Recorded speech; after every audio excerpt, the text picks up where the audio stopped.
Sekarang kalian itu apa? Kalian mau menurunkan Jokowi? UI lagi, UI lagi.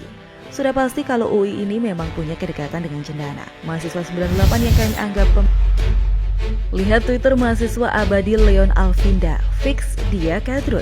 Ditulis oleh Manuel dari suara.com. Sebelum menonton video ini, tarik nafas pelan-pelan dan jangan lupa like, comment, subscribe, dan aktifkan loncengnya untuk mengetahui info opini mantap-mantap dari kami. Leon Alvinda Putra adalah ketua BEM UI yang mendadak fenomenal. Setelah bikin onar dan tidak bisa membedakan antara kritik dan hinaan, dia langsung mengatakan bahwa akunnya diretas.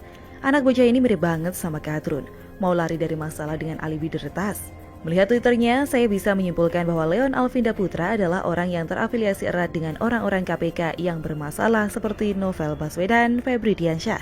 Kemudian dia selalu meretweet akun Amnesty Indonesia, Gelora News, Raffio Patra, Sudirman Said, dan lain-lain. Rasanya nama-nama di atas cukup untuk membuat Leon Alvinda Putra bisa ditangkap sebagai kelompok kadrun pembela Prabowo Subianto. Kita tahu banget rekam jejak UI dengan mahasiswanya yang ada di kepengurusan BEM. BEM ini sangat terafiliasi dengan PKS. Mereka kerjanya bukan belajar. Leon juga kabarnya belum lulus-lulus. Angkatan tua, harusnya kuliah 3,5 tahun sampai 4 tahun. Coba tanya saja Leon Alvinda Putra ini sudah kuliah berapa tahun. Coba ditanya saja daripada nanti bilang saya ngada-ngada. Orang ini kelihatan banget melakukan retweet keras kepada akun-akun pendukung Prabowo yang memiliki masalah. Apalagi dia retweet BEM UGM yang mengatakan bahwa Presiden Jokowi adalah Presiden Orde paling baru. Kalau kita bicara Orde Baru, kita melihat bagaimana Soeharto lah yang paling merepresentasikan. Mungkin otaknya BEM UGM dan Leon Alvinda Putra mulai sengklek, tidak bisa membedakan antara Presiden Jokowi yang dicintai rakyat dengan Presiden Soeharto yang tidak dicintai rakyat, malah diharapkan turun oleh rakyat Indonesia. Tapi Joko Widodo, apakah Leon bisa membawa mahasiswa untuk turunkan Jokowi? Saya yakin Leon gak bisa apa-apa, namanya saja yang keren, kayak Leon.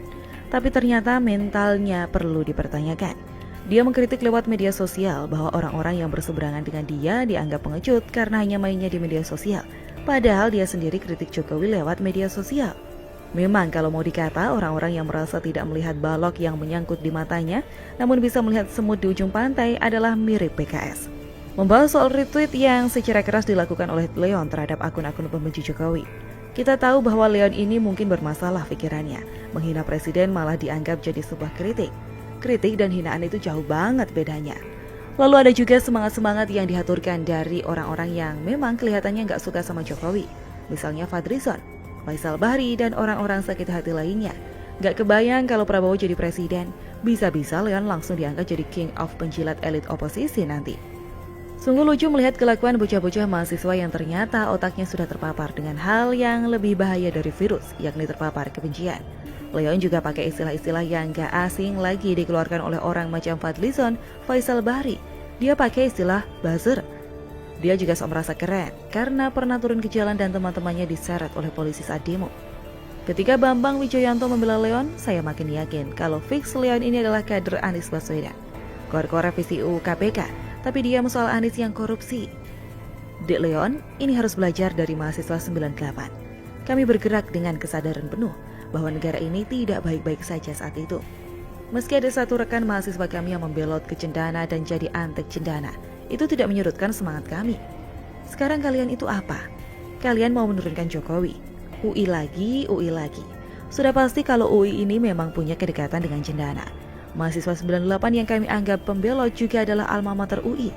Jadi mau tidak mau UI itu bisa dikatakan kurang dalam urusan loyalitas. Kalau bicara berjuang, kamu berjuang dulu untuk lulus. Sudah deh, belajar dulu. Undang-undang KPK sudah dibaca belum? Belum bukan? Makanya kalau mau demo dibaca dulu. Pakai mekanisme hukum, jangan karena nggak dijawab jadi ngambekan. Ingin tahu lebih menarik? Yuk simak video selanjutnya. Ambisi pribadi sang mantan yang merasa terzolimi di negeri sendiri. Ditulis oleh Argo dari suara.com.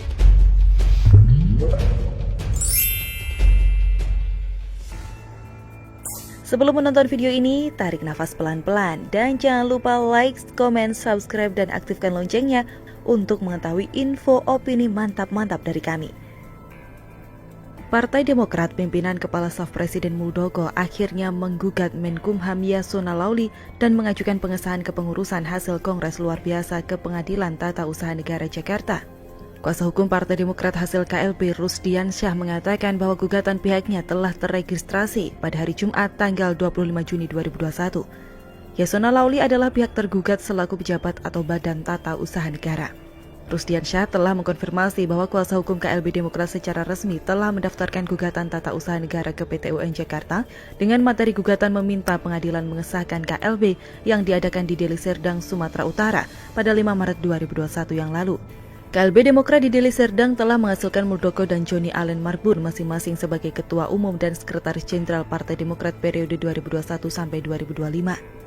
Rusdiansyah berharap PT UN Jakarta segera menyidangkan dan memutuskan perkara ini secara adil dan objektif, sehingga putusan yang dihasilkan tentunya akan memenangkan KLB Deli Serdang yang memang dihasilkan dari forum yang demokratis dan konstitusional Partai Demokrat. Merespon gugatan Pak Muldoko, Ketua Badan Pemenangan Pemilu Partai Demokrat Andi Arief mengingatkan Muldoko bahwa menggugat pemerintah karena Yasona memutuskan menolak mengesahkan hasil KLB Partai Demokrat merupakan langkah yang tidak elok. Andi Arief juga mengingatkan bahwa Muldoko bisa dijerat dengan pasal pemalsuan kartu tanda anggota Partai Demokrat karena bukan anggota Demokrat. Dengan permainan narasi yang terselubung, Andi Arief juga mengingatkan Muldoko bahwa menggugat Menkumham sama halnya dengan menggugat Presiden Jokowi, sebab Yasona Lauli adalah perpanjangan tangan Presiden. Kalau masih nekat juga, ya silahkan, siap-siap kembali malu. Entah kenapa semakin kesini kok ya saya semakin prihatin melihat kondisi Pak Mantan.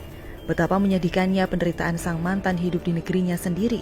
Pak Mantan kini lebih sering berkeluh kesah, hati gundah gulana, nelongso tak terkira. Jujur, saya sangat mengkhawatirkan kesehatan sang mantan yang akhir-akhir ini diliputi kekalutan karena banyak pikiran yang menggayut di alam bawah sadarnya. Saya sangat khawatir dan semakin kesini semakin prihatin dengan kondisi kejiwaan Pak Mantan yang memiliki kecenderungan menyalahkan pemerintahan saat ini dengan segala bentuk pembenaran sikap dan pendapatnya melalui para coronya. Di masa pensiun dari jabatan Presiden Republik Indonesia, saya pikir Pak Mantan telah legowo menikmati hari tuanya dengan anak cucunya. Tapi yang terjadi kok ya justru sebaliknya. Pak Mantan belum mampu menerima kenyataan akar kepahitan yang terus menggelayuti kalbunya. Pak Mantan kini lebih sibuk di saat sudah pensiun dibandingkan ketika masih menjabat sebagai Presiden RI. Dulu Pak Mantan masih sempat menelurkan album perdana, kini sudah tidak sempat lagi.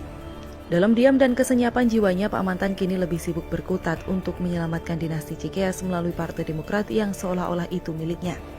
Sebutan jenderal kekanak-kanakan kepada Pak Mantan yang disematkan almarhum Pak Taufik Kemas yang silam ternyata ada benarnya juga. Pak Mantan masih belum mampu menerima kenyataan bahwa mayoritas rakyat di negeri ini lebih mengapresiasi penerusnya dibandingkan dirinya. Pak Mantan masih belum bisa menerima kenyataan bahwa Pak Muldoko adalah pesaing putra andalannya yang sangat sulit disingkirkan dalam upayanya untuk melanggengkan dinasti Kerajaan Cikeas melalui Partai Demokrat sebagai aset kekayaan dinastinya.